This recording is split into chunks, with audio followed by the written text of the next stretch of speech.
Marcus Thompson had always been proud of his American heritage. Born and raised in small-town Ohio, he wore his patriotism like a badge of honor. His pickup truck displayed not one but 3 American flags, and his wardrobe consisted mainly of red, white, and blue clothing items. At 42 years old, Marcus worked as a construction foreman and had never traveled outside the United States until his daughter Sarah convinced him to take a family vacation to London. Sarah had just graduated from college with a degree in international relations, and she had been dreaming of visiting England since her freshman year. She had saved up money from her part-time job and convinced her father that they both deserved a break after her graduation. Marcus was hesitant at first, not because he couldn't afford it, but because he had strong opinions about foreign countries, especially those with monarchies. "I don't understand why people still bow down to kings and queens in this day and age," Marcus would often say during family dinners. "We fought a war to get away from all that royal nonsense. America is the land of the free because we don't have to answer to some person who thinks they're better than everyone else just because of their bloodline." Sarah, being more open-minded and educated about world cultures, would try to explain the historical and cultural significance of constitutional monarchies, but Marcus remained unconvinced. He believed that the American system of democracy was superior to everything else, and he wasn't shy about expressing these views to anyone who would listen. The flight to London was Marcus's first time on an airplane crossing an ocean. He grumbled about the long journey, the airline food, and the fact that he had to adjust his watch to a different time zone. Sarah tried to keep him entertained by showing him travel guides and explaining the history of the places they would visit, but Marcus seemed more interested in complaining about how expensive everything was going to be.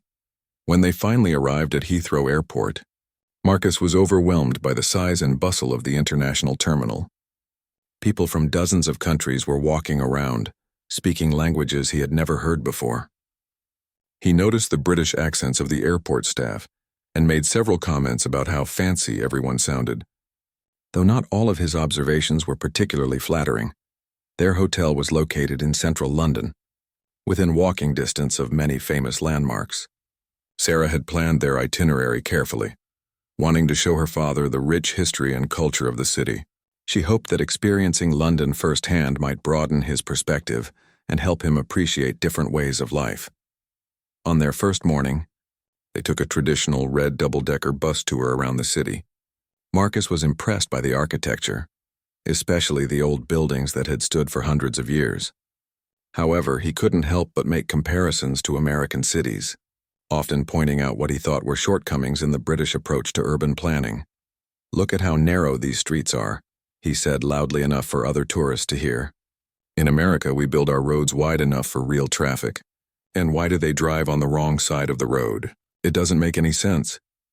Sarah tried to explain the historical reasons behind different driving practices, but Marcus was more interested in voicing his opinions than listening to explanations. Other tourists on the bus began to glance in their direction, some looking amused and others appearing slightly irritated by his commentary. As they passed by Buckingham Palace, the tour guide began explaining the role of the British royal family and the tradition of the monarchy. Marcus became visibly agitated, shaking his head and making disapproving sounds. He leaned over to Sarah and spoke in what he thought was a whisper, but was actually quite audible to nearby passengers. "I can't believe people in the 21st century still support this outdated system. These royal people live in luxury while regular folks struggle to pay their bills. At least in America, our leaders have to earn their positions through elections, not just be born into them." The tour guide, maintaining professional composure, continued with the historical explanation, but Marcus's comments had created an uncomfortable atmosphere on the bus.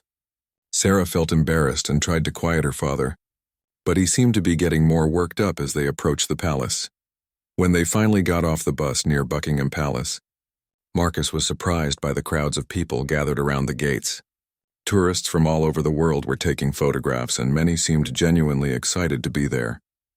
Street performers were entertaining the crowds, and souvenir vendors were selling royal-themed merchandise. "I don't get it," Marcus said to Sarah as they walked toward the palace gates. "Why are all these people so fascinated by a family that never did anything to earn their wealth and power? In America, we celebrate people who work hard and achieve success through their own efforts." Sarah pointed out that many of the tourists were Americans, just like them, but Marcus dismissed this observation. He was convinced that most Americans who visited royal sites were either uninformed about history or had been influenced by what he called European propaganda. As they approached the famous gates of Buckingham Palace, Sarah explained that they might be lucky enough to witness the changing of the guard ceremony. She had timed their visit specifically to see this traditional display. Knowing it was one of the most popular tourist attractions in London, Marcus looked at the ornate gates and the uniformed guards standing at attention. The guards, known as the Queen's Guard, stood perfectly still in their iconic red tunics and tall black bearskin hats. Their discipline and precision were remarkable, and even Marcus had to admit that they looked impressive. However, instead of appreciating the historical significance and the dedication of these guards, Marcus began to view them through the lens of his political beliefs. He saw them as symbols of what he considered to be an outdated and undemocratic system. His mind began to formulate opinions about their role in society and what he perceived as their blind loyalty to an institution he fundamentally disagreed with. The stage was set for what would become a life-changing encounter, though Marcus had no idea that his strongly held beliefs and tendency to speak his mind were about to lead him into a situation that would challenge everything he thought he knew about respect, tradition, and the consequences of public behavior in a foreign country. The morning sun cast long shadows across the courtyard of Buckingham Palace as Marcus and Sarah joined the growing crowd of spectators gathering for the changing of the guard ceremony. The atmosphere was electric with anticipation, and tourists from every corner of the globe pressed against the black iron railings, cameras and smartphones ready to capture the famous spectacle. Sarah had been looking forward to this moment for months. She had read extensively about the ceremony, understanding its deep historical roots and cultural significance. The tradition dated back centuries, representing continuity, discipline, and the ceremonial aspects of British heritage. She tried to share some of this background with her father, but Marcus seemed more interested in the crowd dynamics and what he perceived as excessive reverence for what he considered to be an antiquated display. "Look at all these people getting excited about watching some guys in funny hats march around," Marcus observed, his voice carrying further than he intended. "It's like they're waiting for a parade that celebrates inequality and inherited privilege." A British family standing nearby overheard his comment, and the father shot Marcus a disapproving look. Sarah quickly stepped closer to her father and whispered urgently that he should keep his voice down and try to be more respectful. Marcus shrugged off her concern, believing he had every right to express his opinions, especially as an American tourist who was spending money in their economy. The ceremony began with the arrival of the new guard, marching in perfect formation down the mall. Their red tunics were immaculate, their movements synchronized with military precision that had been perfected over generations. The crowd fell into a respectful hush, with only the sound of military drums and the occasional click of camera shutters breaking the silence. Marcus watched the proceedings with a mixture of curiosity and skepticism. He had to admit that the guards were well-trained and disciplined, but he couldn't shake his fundamental disagreement with what they represented. In his mind, these were grown men playing dress-up to honor a system that went against every principle of equality and democracy that America stood for. As the ceremony progressed, Marcus began making quiet comments to Sarah about the wasteful pageantry and the taxpayer money being spent on costumes and parades. His voice, though intended to be private, carried in the still morning air. Several tourists around them began to notice his commentary, and a few exchanged uncomfortable glances. The old guard began their formal handover procedures, each movement choreographed with mathematical precision. The guards maintained their stoic expressions, their eyes fixed straight ahead, embodying centuries of military tradition. For most observers, this was a moving display of dedication and professionalism, but Marcus interpreted it differently. "They look like robots," he muttered to Sarah. "How can anyone respect people who just stand there and take orders without thinking for themselves? In America, our military serves the people and the Constitution, not some person who inherited their position." An elderly British gentleman standing behind them leaned forward and politely asked Marcus to lower his voice, explaining that many people had traveled great distances to witness this ceremony and deserved to enjoy it without distraction. Instead of apologizing or complying with the reasonable request, Marcus bristled at what he perceived as an attempt to limit his freedom of expression. "This is exactly what I'm talking about," Marcus said, turning to face the elderly gentleman. "You people are so conditioned to show deference that you can't even handle hearing a different perspective. In America, we value free speech and open debate." The situation was becoming increasingly uncomfortable for Sarah, who found herself caught between her father's stubborn principles and the growing annoyance of the people around them. She tried to diffuse the tension by suggesting they move to a different viewing spot, but Marcus refused to be intimidated into relocating. As the ceremony reached its climax, with the guards performing their final inspection and formal duties, Marcus's frustration seemed to intensify. He had come to London with preconceived notions about British society and the monarchy, and everything he was witnessing seemed to confirm his beliefs about the fundamental flaws in their system. "This whole thing is just a show to distract people from the real issues," he said, no longer making any effort to keep his voice down. "While regular people struggle with the cost of living, they're spending money on elaborate costumes and meaningless rituals to honor people who never worked a day in their lives."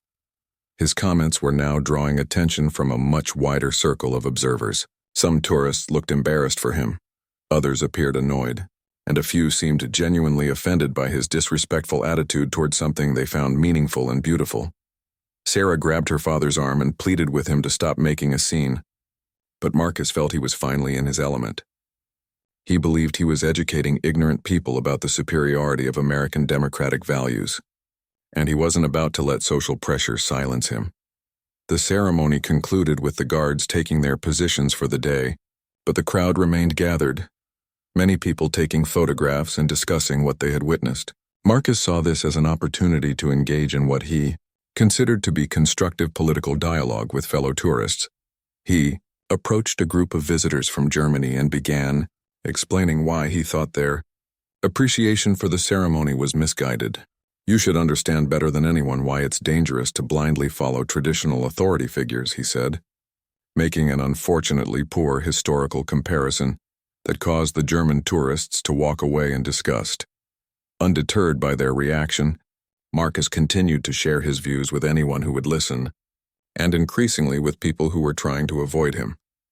His voice grew louder and his opinions more forceful as he became energized by what he perceived as intellectual combat. Sarah realized that her father was heading toward a confrontation that could have serious consequences. She had noticed several security personnel in the area, and she could see that Marcus's behavior was beginning to cross the line from merely inappropriate to potentially problematic.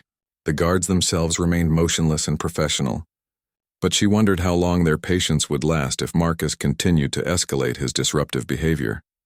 The beautiful morning ceremony had transformed into a source of embarrassment and growing concern, and Sarah feared that her father's inability to show basic respect in a foreign country was about to lead them into trouble that could ruin their entire vacation. The crowd began to disperse after the ceremony, but Marcus seemed energized rather than satisfied. He had worked himself into a state of righteous indignation, convinced that he was surrounded by people who needed to hear his message about the superiority of American democratic values. Sarah watched with growing alarm as her father positioned himself near the palace gates, apparently planning to continue his impromptu political education campaign.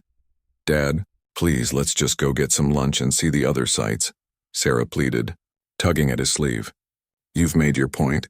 Can we please just enjoy the rest of our trip?" Marcus brushed off her concerns with a dismissive wave. He was feeling emboldened by what he perceived as his successful challenge to British complacency. In his mind, he had exposed the illogical nature of their monarchical system, and he wasn't finished making his case. The fact that most people had walked away from his conversations only convinced him that they couldn't handle hearing the truth. A group of British teenagers on a school trip had gathered near the gates, listening as their teacher explained the historical significance of the palace and the role of the royal family in modern Britain.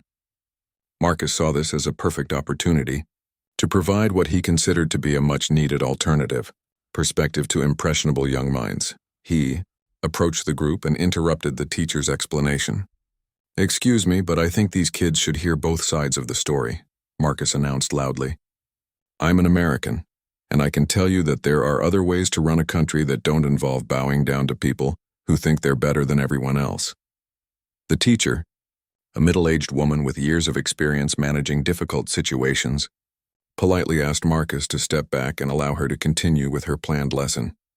She explained that the students were on a scheduled educational tour and needed to keep moving to stay on schedule. Marcus interpreted her response as typical British politeness masking an unwillingness to engage with challenging ideas. "This is exactly what I'm talking about," he said, addressing the students directly. "You're being taught to accept traditional authority without questioning whether it makes sense in the modern world." The students looked uncomfortable and confused, glancing between their teacher and this loud American man who was disrupting their field trip. Some of them began pulling out their phones, not to take pictures of the palace, but to record what was becoming an increasingly bizarre encounter. Sarah felt mortified as she watched her father lecture British children about their own country's political system. She could see that he was completely oblivious to how inappropriate and offensive his behavior was becoming. The teacher was maintaining professional composure, but Sarah could tell she was getting frustrated and concerned about the situation. "Sir, I'm going to have to ask you to leave these students alone," the teacher said firmly. "If you have concerns about our educational curriculum, there are proper channels for addressing those issues. Right now, you're interfering with a scheduled school activity."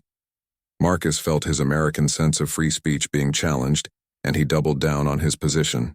"In America, we believe in open dialogue and the free exchange of ideas," he declared.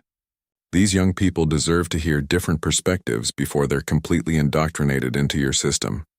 At this point, several adults who had been watching the situation began to intervene. A British father stepped forward and told Marcus in no uncertain terms that he needed to stop harassing children and move along. Other tourists began expressing their disapproval, with some calling Marcus's behavior disgraceful and embarrassing to Americans everywhere. The confrontation was escalating rapidly, and Sarah realized that her father was completely out of his depth. He had somehow convinced himself that he was engaged in a noble battle for intellectual freedom, when in reality he was creating a public disturbance and harassing minors in a foreign country. Security personnel had been monitoring the situation from a distance, and they began moving closer as the crowd dynamics shifted from curious observation to active disapproval of Marcus's behavior.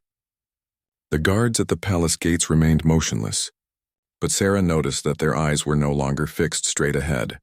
They were clearly aware of the commotion happening just meters away from their posts. Marcus seemed to feed off the negative attention, interpreting the criticism as evidence that he was challenging deeply held beliefs and forcing people to confront uncomfortable truths. He began speaking even more loudly, apparently trying to reach an even wider audience with his message. "This is what happens when you try to have an honest conversation about democracy and freedom," he announced to anyone within earshot. "People get uncomfortable when their assumptions are challenged, but that's how progress happens. Americans understand this because we built our country on the principle of questioning authority." A small crowd had gathered, but instead of engaging with Marcus's ideas, people were increasingly focused on his behavior and the disruption he was causing. Several tourists began taking photos and videos, not because they found his message compelling, but because they were witnessing what appeared to be an American tourist having a very public breakdown. The teacher had successfully moved her students away from the immediate area, but Marcus seemed to take this as a victory, rather than recognizing it as a reasonable response to his inappropriate behavior. He began walking closer to the palace gates, apparently planning to continue his demonstration in an even more visible location. Sarah followed desperately behind him, apologizing to strangers and trying to convince her father that they needed to leave immediately. She could see that the situation was spiraling beyond her ability to control, and she was genuinely worried about what might happen if Marcus continued to escalate his disruptive behavior. The ornate gates of Buckingham Palace loomed before them, with the immaculately dressed guards standing in perfect formation. These men represented centuries of British military tradition, discipline, and service to the crown. They had been trained to maintain their composure under any circumstances, to ignore distractions and disruptions while performing their ceremonial duties. Marcus looked at these guards and saw something entirely different. To him, they represented everything he opposed about hierarchical systems and unquestioned authority. He was about to make a decision that would transform his London vacation from an embarrassing cultural misunderstanding into a serious, diplomatic incident that would have consequences far beyond anything he could have imagined. Marcus approached the palace gates with a sense of purpose that filled Sarah with dread. She could see the determination in his eyes, the same look he got when he was about to make what he considered to be an important point during family political discussions. But this wasn't their dining room back in Ohio. This was one of the most significant and heavily protected locations in the United Kingdom. The royal guards stood motionless at their posts, their red tunics immaculate and their tall bearskin hats casting shadows over their faces. Their rifles were held at the present position, and their eyes stared straight ahead with unwavering focus. These men were elite soldiers, selected for their discipline, professionalism, and ability to maintain composure under any circumstances. Marcus studied the guards for a moment, and Sarah hoped that perhaps the gravity of the situation might finally dawn on him. These weren't actors or performers. They were active military personnel carrying out official duties. The palace behind them wasn't just a tourist attraction. It was a working royal residence and a symbol of British sovereignty. But instead of recognizing the seriousness of the situation, Marcus seemed to view the guards as the perfect audience for his message. Here were men who embodied everything he believed was wrong with the British system: unquestioning loyalty to inherited authority, rigid adherence to tradition, and what he perceived as a willingness to serve people who hadn't earned their positions through democratic means. "Look at these guys," Marcus said loudly, gesturing toward the guards, standing there like statues protecting people who live in luxury while regular folks struggle to make ends meet. This is exactly what America fought against in 1776. Sarah grabbed his arm and whispered urgently, "Dad, please don't do this. These are real soldiers doing their job. You're going to get us both in serious trouble." Marcus shook off her grip, his voice rising as he warmed to his theme. "In America, our military serves the people and the Constitution, not some family that thinks they're better than everyone else because of their bloodline. These guards are smart men.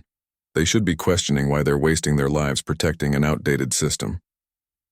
Several tourists had stopped to watch the unfolding scene, and security personnel were clearly monitoring the situation. Sarah noticed cameras being pointed in their direction, and she realized that her father's behavior was being documented by multiple observers. The thought of videos of this incident appearing on social media made her feel sick with embarrassment. The guards continued to maintain their professional demeanor, giving no indication that they could hear Marcus's commentary. This unwavering discipline seemed to frustrate him further, as he interpreted their silence as evidence of their inability to think independently. Marcus stepped closer to the gates, his voice becoming more confrontational. "I know you can hear me," he called out to the guards. "Don't you ever wonder what you're really doing here? Don't you ever question whether the people you're protecting deserve your loyalty and sacrifice?" A uniformed security officer began walking in their direction, speaking quietly into a radio. Sarah could see that the situation was about to escalate beyond her father's ability to control, and she made one final desperate attempt to pull him away from the gates. "Dad, we need to leave right now," she said firmly. "This isn't a game. You're going to get arrested, and then what? How are we going to get home? How are you going to explain this to Mom?" Marcus pushed her hand away, his attention completely focused on the guards. "You know what the difference is between you guys and American soldiers?" he shouted. "Our guys fight for freedom and democracy. You fight to maintain inequality and protect people who never did anything to earn their wealth and power."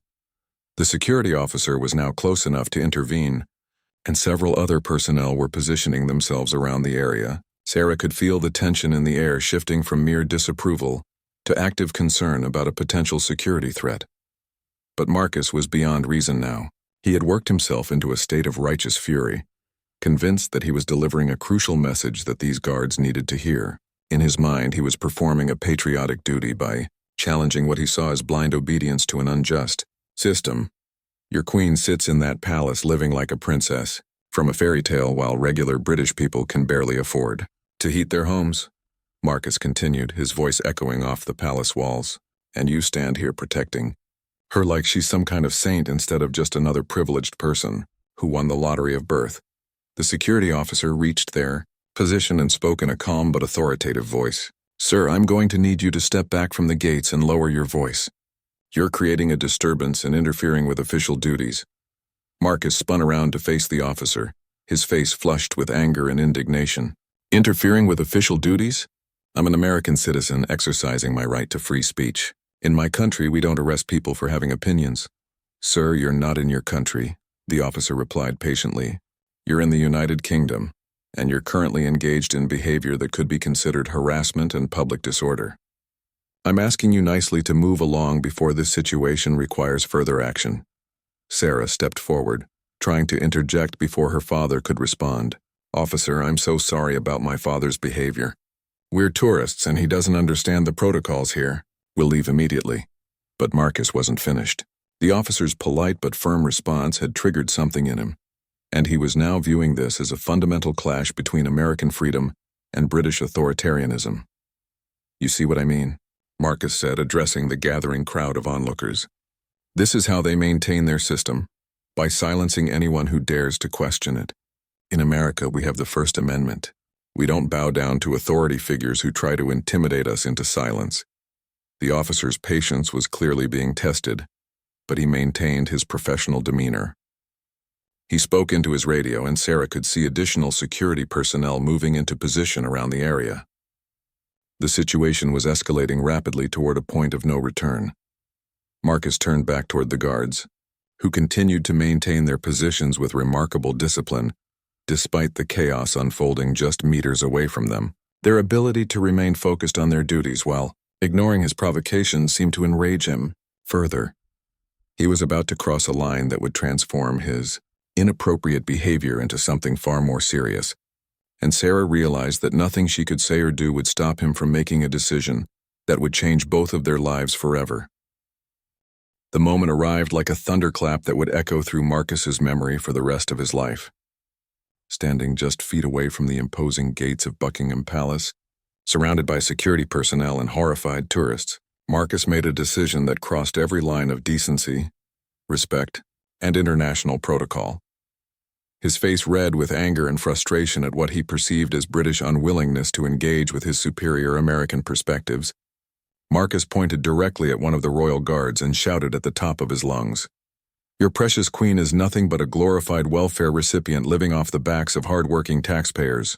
She's a symbol of everything that's wrong with this backwards country, and you idiots are too brainwashed to see it." The words hung in the air like a physical presence. The crowd of tourists fell into stunned silence, many of them gasping audibly at the shocking display of disrespect. Several people immediately began recording with their phones, capturing what would soon become a viral video of American tourist behavior at its absolute worst. Sarah felt her knees buckle as the full impact of her father's words hit her. She had watched him build up to this moment throughout the morning, but she had somehow hoped that some vestige of common sense would prevent him from actually insulting the British monarchy while standing directly in front of the royal residence. The royal guard that Marcus had pointed at remained motionless, his eyes fixed straight ahead, his face showing no emotion whatsoever. Years of training had prepared him for exactly this type of situation, and his discipline was absolute. But Sarah could see something shift in his posture, a subtle tension that suggested he had heard every word and was struggling to maintain his professional composure. The security officer who had been trying to defuse the situation immediately stepped forward. His demeanor completely changed. "Sir, you are now under arrest for breach of the peace and creating a public disturbance. You have the right to remain silent, and I strongly advise you to exercise that right." Marcus seemed shocked that his words had triggered such an immediate and serious response. In his mind, he had simply been expressing his political opinions, exercising the same freedom of speech that he enjoyed back home in Ohio. The reality that he was now facing arrest in a foreign country began to penetrate his anger-fueled bravado. "You can't arrest me for having an opinion," Marcus protested as two additional officers moved to flank him. "I'm an American citizen. I have rights." The lead officer remained calm but firm. "Sir, you have the right to your opinions, but you do not have the right to create a public disturbance, harass Her Majesty's guards, or engage in behavior that threatens public order. Your citizenship doesn't exempt you from British law while you're on British soil." Sarah watched in horror as her father was placed in handcuffs. The reality of the situation was finally beginning to dawn on Marcus as well. The crowd of onlookers had grown larger, with many people openly expressing their disgust at his behavior. She could hear voices in the crowd calling him disgraceful, embarrassing, and worse. "Dad, why did you do this?" Sarah whispered, tears streaming down her face. "Why couldn't you just keep your opinions to yourself for one morning?" Marcus looked at his daughter and for the first time seemed to realize the full impact of his actions. The righteous anger that had fueled his outburst was beginning to fade, replaced by a growing awareness that he had made a terrible mistake. But his pride prevented him from admitting fault, even as he was being led away by British police. "I was standing up for American values," he said weakly, though his voice lacked the conviction it had carried just moments earlier. Someone needed to speak the truth about their corrupt system. One of the tourists in the crowd, an elderly American woman from Texas, stepped forward and addressed Marcus directly. "Son, I've been proud to be an American for 73 years, and your behavior here today is the most un-American thing I've ever witnessed. You've embarrassed every decent American tourist who has ever visited this country." Her words hit Marcus harder than anything the British officers had said. He had convinced himself that he was representing American values and showing the world what true freedom looked like. Instead, he was being condemned by his own countrymen for behavior that they found shameful and disgraceful. The lead officer began explaining the charges and the legal process that would follow. Marcus would be taken to a local police station, formally charged, and would have to appear before a magistrate. Depending on the severity of the charges and his behavior during processing, he could face fines, a formal criminal record, and potentially even deportation. Sarah realized that their vacation was over before it had really begun.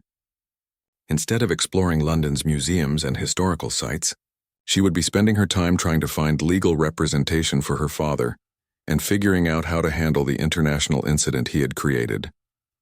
The irony of the situation was not lost on anyone present. Marcus had come to London convinced of American superiority and British backwardness, but his behavior had demonstrated exactly the opposite. The British officers handled the arrest with professionalism and restraint, following proper procedures and treating Marcus with more dignity than his actions had deserved. The Royal Guard that had been the target of Marcus's insults never moved, never reacted, never showed any sign that the incident had affected him in any way. His discipline and professionalism stood in stark contrast to Marcus's emotional outburst and loss of self-control. As Marcus was led away from the palace gates, Sarah could hear the murmur of the crowd discussing what they had witnessed. Many people were expressing sympathy for her, recognizing that she was an innocent victim of her father's poor judgment. Others were taking photos and videos that would soon be shared across social media platforms, turning Marcus into an unwitting symbol of ugly American tourist behavior. The beautiful morning at Buckingham Palace, which should have been a highlight of their London vacation, had turned into a nightmare that would have consequences far beyond anything Marcus had imagined. When he first began voicing his political opinions to strangers in a foreign country, the arrest was just the beginning of what would become a long and painful process of facing the real-world consequences of letting ideological fervor override common sense, basic respect, and cultural awareness. The hours that followed Marcus's arrest passed in a blur of humiliation, bureaucracy, and slowly dawning realization of the magnitude of his mistake. Sitting in a holding cell at a London police station, still wearing his Make America Great Again t-shirt that now seemed like a cruel joke, Marcus had plenty of time to reflect on the chain of events that had brought him to this moment. The initial processing had been a sobering experience. British police officers, maintaining their professional demeanor despite his earlier outburst, had explained his charges with clinical precision. Public order offense, harassment, and creating a breach of the peace were not minor infractions that could be dismissed with a warning or a fine. These were serious charges that would require a court appearance and could result in a criminal record that would follow him for the rest of his life. Sarah had spent the day frantically trying to navigate the British legal system, find appropriate representation, and contact the American embassy for guidance. The embassy officials, clearly experienced with American tourists who had found themselves in legal trouble abroad, were polite but firm in explaining that Marcus's actions were his own responsibility, and that his American citizenship provided him with consular support, not immunity from British law. The viral videos of his outburst had already begun circulating on social media, and Sarah was horrified to discover that her father had become an internet sensation for all the wrong reasons. Comments ranged from expressions of disgust at his behavior to embarrassment from fellow Americans who felt he had damaged their country's reputation abroad. When Marcus was finally allowed to speak with Sarah and the duty solicitor who had been assigned to his case, the reality of his situation began to sink in. The solicitor, a patient middle-aged woman named Helen Morrison, explained the potential consequences with matter-of-fact clarity that left no room for the kind of bluster and denial that Marcus had relied on throughout his life. "Mr. Thompson, I need you to understand that this is not a political debate or a matter of cultural differences," she said firmly. "You committed criminal offenses in full view of multiple witnesses and security cameras. The evidence against you is overwhelming, and the court will not be interested in your opinions about the British political system." Marcus tried to explain his motivations, to make the solicitor understand that he had been trying to educate people about superior American values. But his words sounded hollow and self-serving even to his own ears. The righteous anger that had fueled his behavior at the palace had completely evaporated, replaced by a growing sense of shame and regret. "Dad, do you realize what you've done?" Sarah asked, her voice breaking with emotion.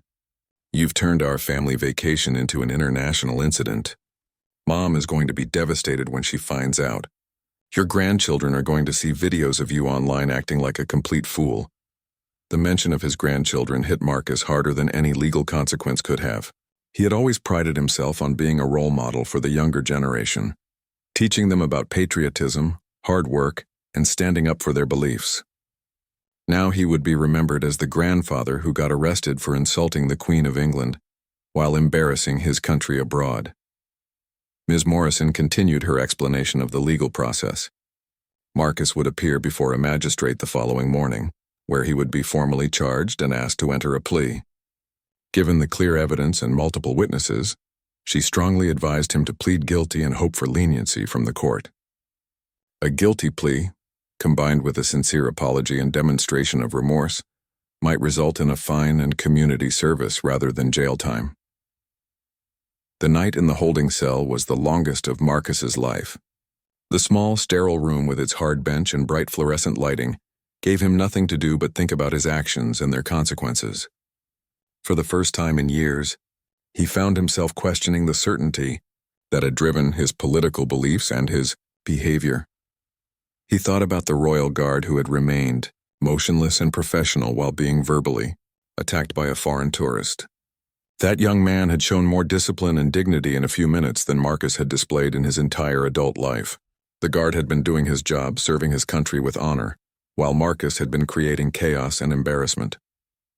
The irony was devastating. Marcus had always prided himself on supporting the military and respecting those who served their country. Yet when faced with foreign soldiers who were clearly dedicated and professional, he had chosen to attack and demean them because their loyalty was directed toward a system he disagreed with. When morning came, Marcus appeared before Magistrate Jennifer Hartwell, a stern but fair woman who had seen countless cases of tourist misbehavior over her 20-year career. The courtroom was small and efficient, nothing like the dramatic legal proceedings Marcus had seen in movies. The magistrate listened to the charges, reviewed the evidence, and asked Marcus how he pleaded. Following his solicitor's advice, Marcus pleaded guilty to all charges. But when given the opportunity to address the court, something unexpected happened.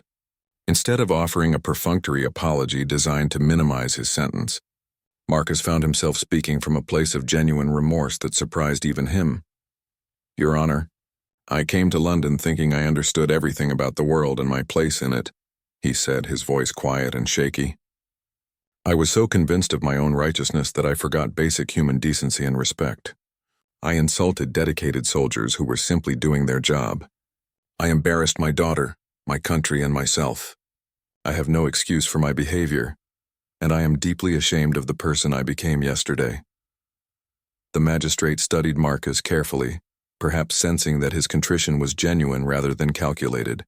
After a brief consultation with the court clerk, she delivered her sentence: a substantial fine, 40 hours of community service to be completed in London before he could leave the country, and a formal requirement to write a public apology to be published in a local newspaper.